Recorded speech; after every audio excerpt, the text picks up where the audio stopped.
Hello everyone. Today we will start. First of all, welcome back to our YouTube channel again Creep of Studies. Today we will start our next topic from the chapter Manufacturing Industries.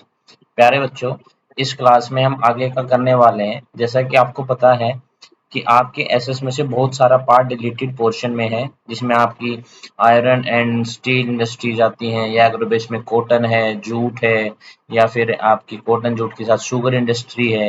ये सारे के सारे deleted portion है। तो ये सारे के सारे बोर्ड के पॉइंट ऑफ व्यू से आपको करने की आवश्यकता नहीं है, लेकिन आप उसको पढ़ सकते हैं फॉर द इंडिविजुअल नॉलेज के लिए। लेकिन जैसा कि हम बोर्ड की प्रिपरेशन कर रहे हैं, तो उसके लिए हम पहले जो हमारा सिलेबस आपका आने वाला है, हम उस सिलेबस को कंप्लीट करेंगे। और उस सिलेबस के कंप्लीट होते ही जो हमारा रिमेनिंग सिलेबस रहेगा बेटा, जो सिर्फ नॉलेज के लिए होगा, उनकी भी वीडियोज आपको प्रोवाइड करवा दी जाएंगी।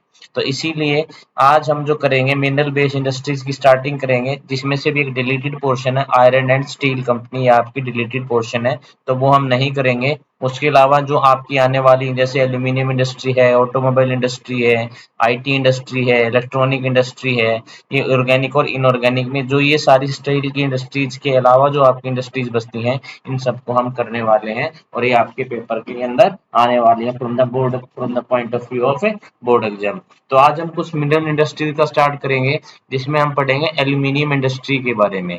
हम एल्यूमिनियम इंडस्ट्री के बारे में कंप्लीट नॉलेज लेंगे कि एल्यूमिनियम इंडस्ट्री में क्या होता है, कैसे सारी चीजें आपकी एक दूसरे के साथ मिलकर चलती हैं, और इसकी स्मेल्टिंग वगैरह होती है तो कैसे होती है, इसका और कौन सा होता है, और से क्या बनाया जाता है और किस तरीके से बनाया जाता है। लेकिन सबसे पहले मैं आपको कुछ इंट्रोडक्शन से प्रोवाइड करवा देता हूँ, इंट्रोडक्शन क्या है।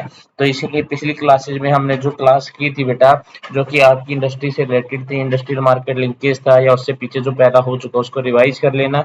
उसके बाद आपकी आती है अब एल्यूमिनियम की इंडस्ट्री, आपकी नेक्स्ट इस टॉपिक में हम पढ़ने वाले हैं। लेकिन उससे पहले मैं इंट्रोडक्शन करवा देता हूँ। जैसा कि इंट्रोडक्शन में आपको पता है, जैसा कि आपको इंट्रोडक्शन में पता है, मैं एक बार पीछे का रिवाइज जरूर करवाता हूँ बेटा। जैसे आपके इंट्रोडक्शन में पिछली वाली क्लासेज में मैंने क्लासिफिकेशन पढ़ाया था बेटा, तो उनमें से एक तो थी एग्रो बेस्ड इंडस्ट्रीज।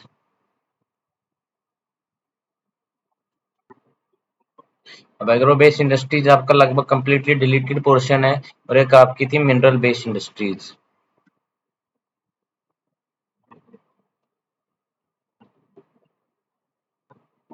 अब जो आपकी एग्रो बेस थी, उसमें से जो मेन था बेटा, जो सबसे ज्यादा आपको पढ़ना था, कॉटन है, उसको डिलीट कर दिया है।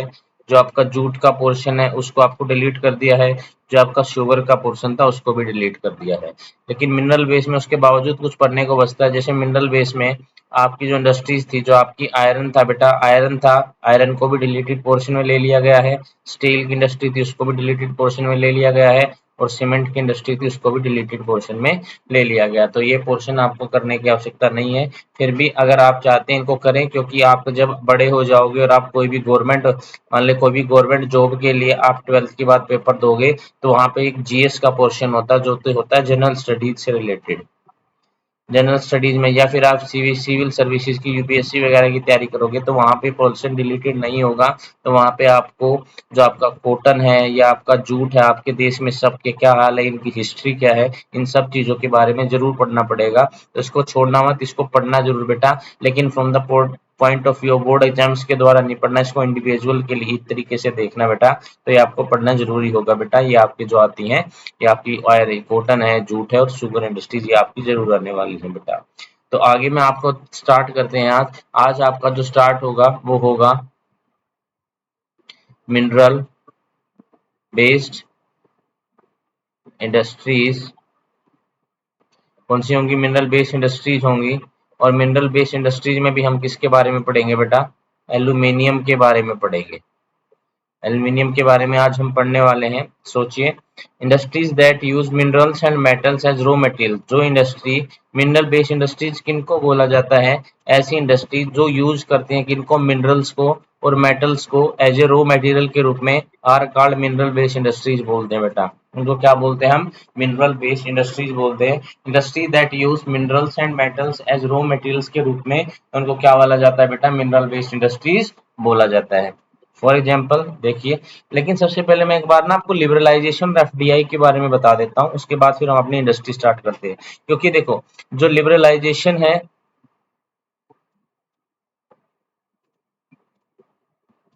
और इससे पहले मैंने आपके साथ ग्लोबलाइजेशन की बात की थी, और ग्लोबलाइजेशन के साथ मैंने आपको प्राइवेटाइजेशन के बारे में भी बताया था बेटा। देखो, ये तीनों क्या थे, पहले एक बार इन चीजों के बारे में बता देता हूँ। जब हमारा आफ्टर द पोस्ट इंडिपेंडेंस के बाद हमारी इकोनॉमी को बूस्ट करने के लिए कुछ इकोनॉमिक्स रिफॉर्म्स लाए गए थे बेटा। इकोनॉमिक रिफॉर्म्स, रिफॉर्म्स का मतलब क्या होता है, अगर आपको इसको हिंदी में कवर करना हो तो ये होगा आर्थिक सुधार लाए गए थे, जिनको हम बोलते हैं इकोनॉमिक रिफॉर्म्स लाए गए थे, जिनको हम बोलते हैं आर्थिक सुधार बेटा। ये कुछ आर्थिक सुधार लाए गए थे जो कि आपके किससे रिलेटेड थे, आपकी इकोनॉमी से रिलेटेड थे। तो इन आर्थिक सुधार में क्या क्या चीजें आपकी इंक्लूड हुई थी, वो चीज आपकी थी बेटा। एक तो था आपका, सबसे पहले था ग्लोबलाइजेशन। ग्लोबलाइजेशन का मतलब क्या होता है उसके बारे में समझिए सबसे पहले। भाई सबसे पहले हम ग्लोबलाइजेशन करें कि अपनी इकोनॉमी को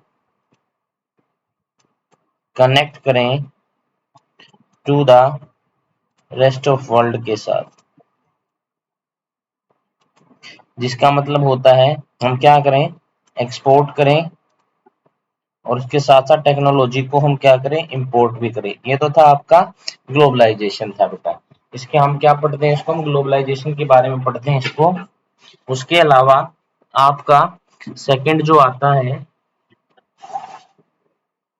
वो है आपका प्राइवेटाइजेशन। जो प्राइवेटाइजेशन आपने इसके बारे में पढ़ना है वो है आपका प्राइवेटाइजेशन। की प्राइवेटाइजेशन क्या था और प्राइवेटाइजेशन के अंडर क्या किया गया था। जैसा कि बच्चों आपको पता है, पहले गवर्नमेंट जो थी वो व्यापार करने के लिए, क्या करने के लिए, व्यापार वगैरह करने के लिए, बिजनेस करने के लिए सबसे पहले हमने प्राइवेटाइजेशन कर दिया था। कहने का मतलब,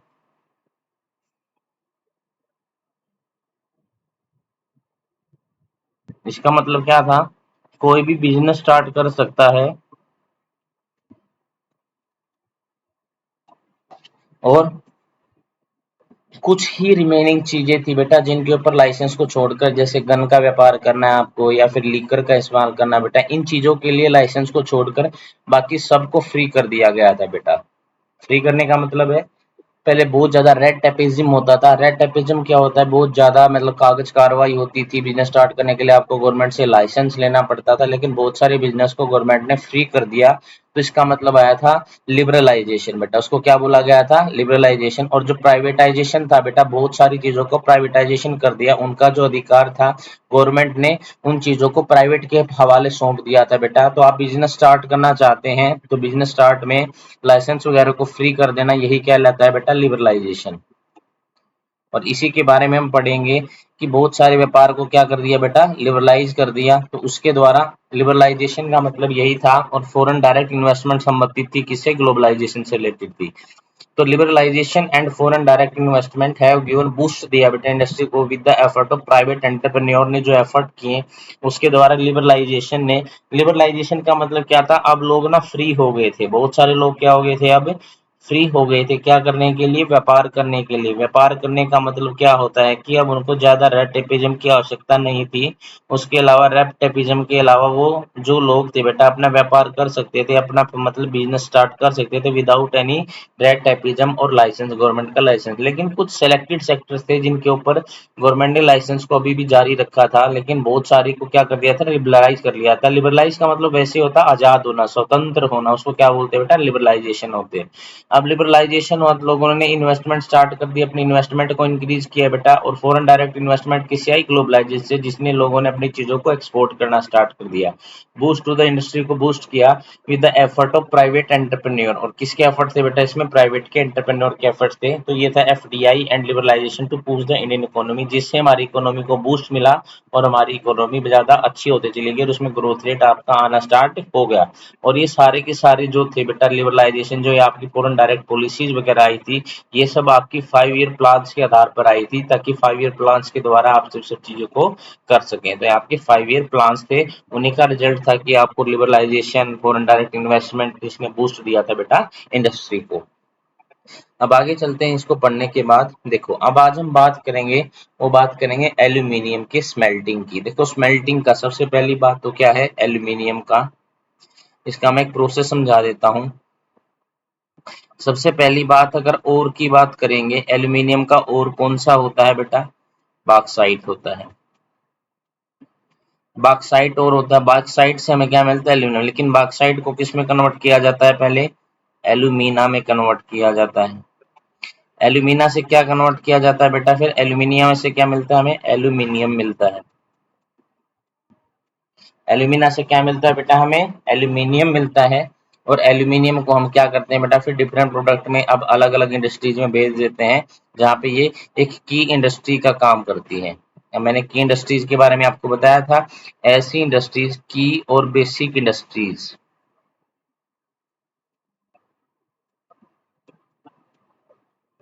की और बेसिक इंडस्ट्रीज कौन सी होती हैं, वो इंडस्ट्रीज होती हैं बेटा जो अनदर इंडस्ट्रीज को अपना क्या प्रोवाइड करवाती हैं, रॉ मटेरियल प्रोवाइड करवाती हैं। तो इसी तरीके से एल्यूमिनियम को ऑब्टेन करके एल्यूमिनियम की स्मेल्टिंग की इंडस्ट्री में और उसको अलग अलग इंडस्ट्री में भेज दिया जाता है, जिसमें जहां जहां पे एल्यूमिनियम का प्रयोग होने वाला, जहां जहां जोन जोन सी यूनिवर्सिटी में प्रयोग होता है। अब इसका एग्जांपल ले सकते हो, जैसे एरोप्लेन को बनाने में किसका इस्तेमाल होता है, एल्यूमिनियम का होता है। यूटेंसिल्स बनाने में किसका इस्तेमाल होता है, इसका होता है। या फिर और सारे बहुत सारे अदर प्रोडक्ट्स हैं जो उनमें भी किसका इस्तेमाल होता है बेटा, एल्यूमिनियम का इस्तेमाल होता है। तो इसमें एल्यूमिनियम को भेज दिया जाता है। तो यहाँ से ध्यान रखना आपको कि और कौन सा होता है बेटा, इसका बॉक्साइट होता है। और ये भी ध्यान रखना कि एल्यूमिनियम को बनाने के लिए कौन सी विधि का इस्तेमाल किया जाता है, एल्यूमिनियम स्मेल्टिंग का इस्तेमाल किया जाता है, जिससे एल्यूमिनियम को फॉर्म किया जा सके। तो इस तरीके से आज हम एल्यूमिनियम के बारे में पढ़ने वाले हैं कि एल्यूमिनियम को प्रिपेयर कैसे किया जाता है और एल्यूमिनियम कैसे आता है और उसके बाद इसके यूजेस क्या क्या हो सकते हैं। इसकी पूरी जानकारी के बारे में आज हम पढ़ने वाले हैं। तो आइए देखते हैं, स्टार्ट करते हैं आपकी एल्यूमिनियम स्मेल्टिंग। देखिए second most important metallurgical industry in India, second most important है। पहले वाले तो आयरन और स्टील के बेटा, जिसके ऊपर हम डिपेंड करते हैं। ध्यान रखना, फर्स्ट अगर कोई मेटलर्जिकल इंडस्ट्री की बात होगी तो उसमें नाम किसका आएगा बेटा, उसमें नाम आएगा मेटलर्जिकल में आयरन एंड स्टील का। जैसे कि पता आपको, ये आपके सिलेबस से डिलीटेड है, इसलिए मैंने आपको आयरन एंड स्टील के बारे में नहीं बताया बेटा। लेकिन उससे आगे एक चीज और ध्यान रखनी है आपको, जैसे कि मेटलर्जिकल इंडस्ट्री क्या होती है, इसके बारे में मैंने आपको पहले भी बताया है। मेटलर्जिकल इंडस्ट्री क्या होती है, ये क्या होती है, branch of science which deals with the property and purification of the metals। कैसी ब्रांच होती है बेटा साइंस की, मेटलर्जिकल जिसको बोलते हैं, जो आपकी जो डील करती है किसके साथ, विद द प्रॉपर्टी, क्या विद द प्रॉपर्टी के साथ भी एंड प्यूरिफिकेशन के साथ भी डील करती है ऑफ द मेटल्स की, किसकी, मेटल्स की। इसके साथ branch of science which deals with the property and the purification of the metals के साथ क्या करती है, डील करती है। ऐसी इंडस्ट्री को हम क्या बोलते हैं बेटा, मेटलर्जिकल इंडस्ट्रीज बोलते हैं। इसको क्या बोलते हैं, मेटलर्जिकल इंडस्ट्री बोलते हैं। इस इंडस्ट्री के जरिए बेटा, जैसे पहले नंबर पर कौन आता है जिसका प्यूरिफिकेशन होता है, आयरन एंड स्टील होता है। और सेकंड नंबर पे कौन आता है बेटा, एल्यूमिनियम आता है। अब देखिए एट इट इज लाइट, अब कुछ प्रॉपर्टी देखिए तो ध्यान रखना बेटा, ये कौन सा होता है, ये सेकंड मोस्ट इंपोर्टेंट होता है। कौन सेकंड मोस्ट इंपोर्टेंट होता है, कौन, एल्यूमिनियम को सेकंड प्लेस दिया गया है इंपोर्टेंसी के हिसाब से मेटलर्जिकल प्रोसेस में, एट सेकंड मोस्ट इंपोर्टेंट, क्योंकि ये क्या होता है, लाइट होता है, रेजिस्टेंस टू कोरोजन, इसके ऊपर कभी भी ना जंग नहीं लगता है बेटा, सबसे इंपॉर्टेंट प्रॉपर्टी है इसकी ये।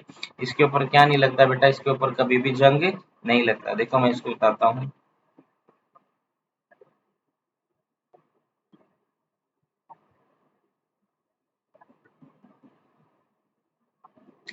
क्या बताया बेटा, रेजिस्टेंस टू क्या होता है, कोरोजन के प्रति क्या होता है, रेजिस्टेंस होता है।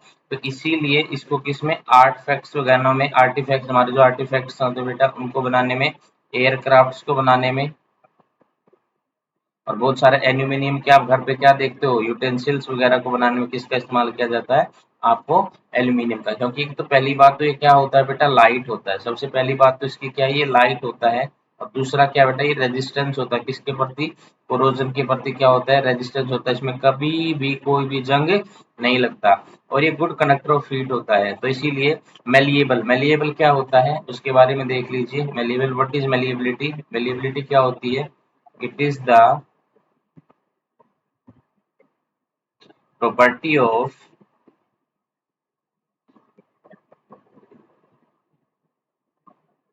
metals by which they can be converted into thin sheets। ताकि इनको हम किस में कन्वर्ट कर सके बेटा, थिन शीट्स में कन्वर्ट कर सकें। वो क्या होती है, एक प्रॉपर्टी होती है मेटल्स की। तो हमारा एल्यूमिनियम क्या होता है, मेलिएबल होता है। क्या होता है बेटा, ये मेलिएबल होता है, जिसके द्वारा हम इसमें किसको कन्वर्ट कर सकते हैं, थिन शीट्स में। एंड बिकम स्ट्रॉन्ग, और ये क्या हो जाता है बेटा, हमारा स्ट्रॉन्ग हो जाता है when it is mix with the other metal. दूसरी मेटल के साथ मिलाए तो क्या हो जाता है बेटा, स्ट्रॉन्ग हो जाता है। और ये गुड कंडक्टर ऑफ हीट भी होता है, और ये रेजिस्टेंस टू कोरोजन में होता है। तो अगर सिंपली मैं प्रॉपर्टी को देखूं तो यहाँ पे ध्यान रखूं, तो ध्यान रखना बेटा, बिल्कुल लर्न कर लेना अब इस चीज को। सबसे पहली बात तो कोई भी एल्यूमिनियम के टाइम पे कोई भी कोरोजन है बेटा, उसकी कोई भी दिक्कत नहीं होती। सेकंड अगर हम देखें तो इसमें क्या होता है कि ये क्या होता है, गुड कंडक्टर होता है। ये क्या होता है बेटा, गुड कंडक्टर होता है। किस चीज का कंडक्टर होता है बेटा, हीट का होता है। इसीलिए इससे क्या बनाए जाते हैं बेटा, यूटेंसिल्स बनाए जाते हैं। ध्यान रखना पहली बात। तीसरी बात क्या होती है बेटा, ये लाइट होता है। बिल्कुल क्या होता है, ये लाइट होता है। और फोर्थ बात क्या है बेटा, ये दूसरे के मिलाने के बाद स्ट्रोंग हो जाता है बेटा, इसके साथ अदर मेटल्स के साथ। ये कुछ क्या है बेटा, इसकी प्रॉपर्टीज होती हैं। तो एल्यूमिनियम और सेकंड मोस्ट इंपॉर्टेंट होता है किसमें, मेटलर्जिकल इंडस्ट्री ऑफ इंडिया में। इंडिया में मेटलर्जिकल इंडिया में क्या होता है बेटा, इसको मेटलर्जिकल इंडस्ट्रीज में भी क्या होता है बेटा, इसका इंपॉर्टेंस होता है। देखिए अब बात आती है इसके यूजेस की। अब इसके यूजेस क्या क्या है, मैं एक बार इसको क्लीन कर देता हूँ, उसके बाद आपको अच्छे से समझाता हूँ बेटा।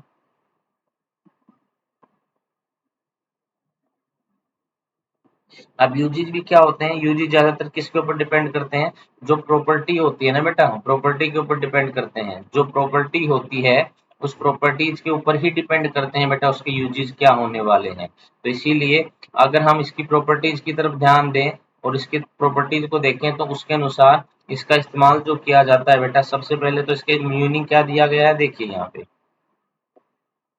Manufacturing of aircraft. किसमें, एयरक्राफ्ट मैन्युफैक्चरिंग में, यूटेंसिल्स में और वायर में। वायर्स में भी क्यों करते हैं बेटा, क्योंकि किसका गुड कंडक्टर होता है बेटा, हीट का गुड कंडक्टर होता है। यूटेंसिल्स में क्यों किया जाता है, क्योंकि क्या होता है, लाइट वेट होता है। और एयरक्राफ्ट में भी क्यों किया जाता है, लाइट होता है और इजिली इसको क्या नहीं लगता, कोरोजन नहीं लगता। ये भी सबसे इंपॉर्टेंट चीज है। Substitute of steel and copper zinc का lead number of industries. Substitute of steel जो है बेटा, कॉपर है, जिंक है और लेड का, ये क्या बेटा, सब्स्टिट्यूट है। तो जहाँ पे कॉपर यूज आपको नहीं करना, ज्यादा महंगा पड़ता है, या उसकी वजह से आपको उसका सब्स्टिट्यूट के रूप में कौन काम करता है बेटा, आपका सब्स्टिट्यूट के रूप में आपका स्टील काम करता है। तो इस तरीके से हम कह सकते हैं सब्स्टिट्यूट ऑफ स्टील्स क्या क्या है, इसे नंबर ऑफ इंडस्ट्रीज है, कौन कौन सी, स्टील की, कॉपर हो गया या जिंक हो गया, लीड हो गया, ये इसके क्या है बेटा, ये इसके सब्स्टिट्यूट्स हैं, इसके क्या है, सब्स्टिट्यूट्स हैं। चलिए आगे देखते हैं, नेक्स्ट में देखते हैं क्या है। There are 8 aluminium smelting plants in country. 8 aluminium smelting plants हैं located in Odisha, NALCO and BALCO. NALCO national aluminium company limited and BALCO Bharat aluminium company limited, West Bengal, Kerala, Uttar Pradesh, Chhattisgarh, Maharashtra और तमिलनाडु में क्या है बेटा, ये एल्यूमिनियम के, ये देखो नालको का आपको नीचे दिया गया है। और हिंडाल्को है बेटा, वो भी है एक बेटा, आदित्य बिरला का ग्रुप है बेटा। और ये Balco Bharat aluminium company limited है बेटा। ये सारे के सारे किससे, ध्यान रखना, नालको, और एक आ जाती है आपकी बाल्को, और एक हिंडाल्को।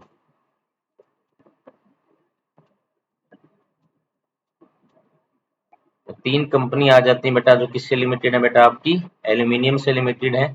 और हमारी अगर हम नालको की बात करें तो इसका ये कहाँ पे बेटा located in Orissa, NALCO and Balco कहाँ पे बेटा, उड़ीसा में। ध्यान रखना कहाँ पे प्रेजेंट है, उड़ीसा में प्रेजेंट है।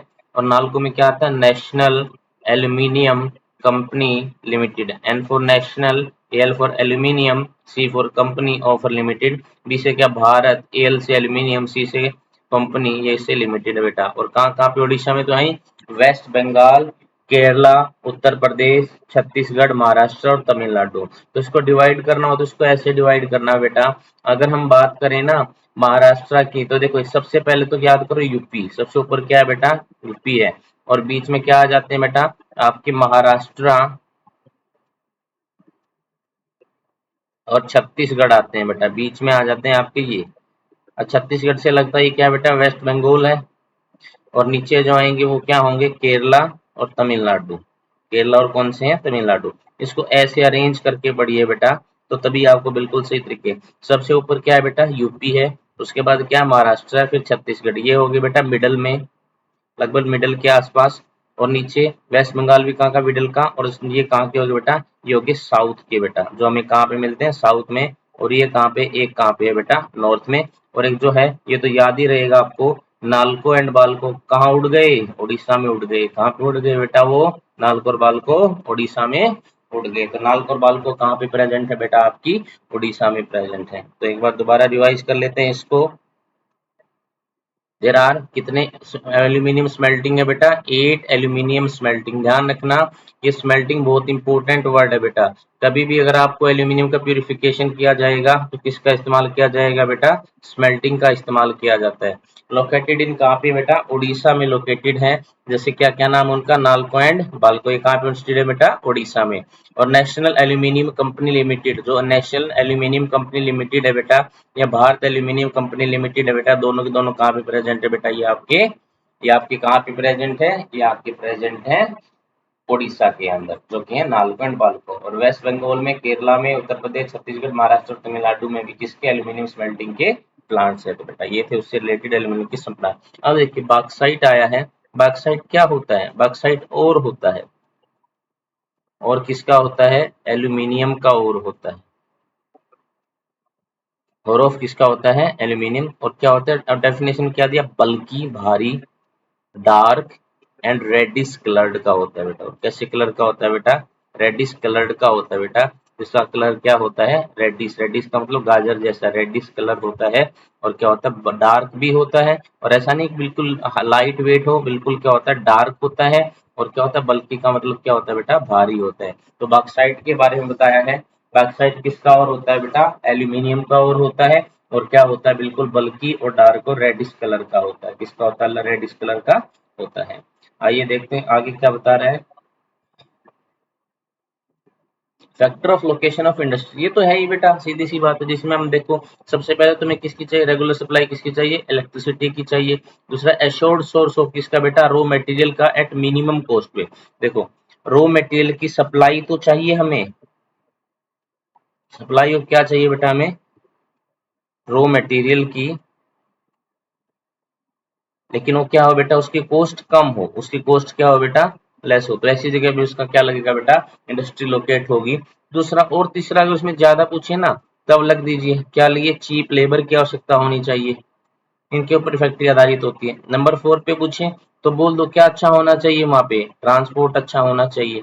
ठीक है, नंबर 5। और उसके बाद क्या है, इस चीज का भी ध्यान रखा जाता है क्या, कि इंटरवेंशन होना चाहिए किसका, गवर्नमेंट का। किसका होना चाहिए इंटरवेंशन, गवर्नमेंट का होना चाहिए। ये भी आपके एल्यूमिनियम इंडस्ट्री में चार चीजें आपके अप्लाई होती है। तो नंबर 1 क्या है, factors for the location of industry of aluminium, there must be regular supply of electricity. Second, assured source of raw material at minimum cost. Assured source होना चाहिए किसका, रॉ मटेरियल का, और किस पे होना चाहिए, वो भी बिल्कुल मिनिमम कॉस्ट पे।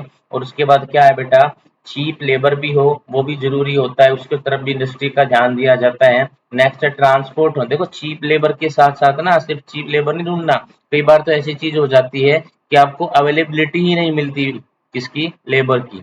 तो लेबर की अवेलेबिलिटी भी होनी चाहिए। चीप तो तब देखोगे ना जब वहां पे वो अवेलेबल होगा। तो अवेलेबिलिटी ऑफ लेबर वो भी होना चाहिए, ट्रांसपोर्ट भी होना चाहिए, और इंटरवेंशन गवर्नमेंट का कैसा है। These are some factor on which location of industries supply उसके ऊपर अपनी डिपेंड करती है। रेगुलर सप्लाई ऑफ इलेक्ट्रिसिटी होनी चाहिए, assured source of raw material होना चाहिए, मिनिमम कॉस्ट पे सप्लाई फ्रॉम क्या होनी चाहिए, चीप लेबर होना चाहिए, ट्रांसपोर्ट होना चाहिए, और इंटरवेंशन ऑफ गवर्नमेंट होना चाहिए। क्या होना चाहिए? इंटरवेंशन ऑफ गवर्नमेंट होना चाहिए। ये आप समझ जाइए बेटा। तो ट्रांसपोर्ट और इंटरवेंशन ऑफ गवर्नमेंट भी होना चाहिए। समझ में आ रही है मेरी बात या नहीं आ रही आपको बेटा? तो आशा करता हूँ आपको समझ में आया होगा फैक्टर लोकेशंस के लिए कौन से होते हैं। अब ये बहुत इंपॉर्टेंट है। अगर 4 से 6 टन के आसपास आपके पास बॉक्साइट है ना, तो 2 टन ऑफ आपको एल्यूमिनियम, मैंने बताया था ना, मैं आपको बताया था बॉक्साइट से पहले क्या मिलता है बेटा? आपको एल्यूमिनियम मिलती है। एल्यूमिनियम से क्या मिलता है बेटा? आपको एल्यूमिनियम मिलता है। देखो क्या कहते हैं, रॉ मटेरियल बॉक्साइट की क्वेरी है बेटा। यहाँ पे ट्रांसपोर्ट रेल और शिप, या ट्रांसपोर्ट करेगा आपके पास रेल और शिप के द्वारा। अब बॉक्साइट को क्या किया जाएगा? क्रस्ट किया जाएगा, और एल्यूमिनाइज डिजोल्ड आउट, एल्यूमिनियम आपकी डिजोल्ड आउट हो जाएगी, और एल्यूमिनियम की रिफाइनरी है। पीच फ्रॉम द क्लेरी से पीच मिलेगा बेटा, जो कि आपका जिसको गंद वगैरह बोल सकते हैं। सबसे पहले calcinated petroleum coke from a refinery, और बल्क और शिफ्ट टू द साइटो स्मेल्टर के पास बल्क को स्मेल्टर किया जाएगा। अब एल्यूमिनियम का यहाँ पे क्या होगा बेटा? स्मेल्टर होगा, और यहाँ से एल्यूमिनियम का smelter molten metal act as an electrolyte के रूप में इस्तेमाल करेगी। इसको क्रायोलाइट बोलते हैं। तो एक मोल्टन मेटल का मतलब क्या होता है? मोल्टन स्टेट क्या होती है? Molten state will be liquid state होती है। तो सबसे पहले क्या होगा? बॉक्साइट है बेटा, उसका रॉ मटेरियल आएगा बेटा, उसको क्या किया जाएगा? बॉक्साइट की क्वेरी के साथ ट्रांसपोर्ट किया जाएगा रेल और शिप के द्वारा। अब उसके बाद आपको बॉक्साइट से क्या मिलेगा? एल्यूमिना मिलेगी। Bauxite crossed and alumina will dissolved out, वो क्या हो जाएगी बेटा? डिजोल्ड हो जाएगी, और एल्यूमिनियम की रिफाइनरी होगी जो कि पीस फ्रॉम क्लैरी। और calcinated petroleum coke from a refinery ये मिलेगा, और बल्क और शिफ्ट टू साइटो स्मेल्टर, बल्क और को किसको कहाँ पे शिफ्ट कर दिया जाएगा बेटा? स्मेल्टर के पास जाएगा। नीचे देखिए आपको इलेक्ट्रिसिटी दिखाई दे रही है आपको कितनी इसमें ज्यादा इस्तेमाल होती है, क्योंकि आपने ऊपर देखा होगा, ऊपर जो इस्तेमाल हो रहा है यहाँ पे देखो एक वर्ड लिखा हुआ है। क्या लिखा हुआ है? इलेक्ट्रोलाइट लिखा हुआ है।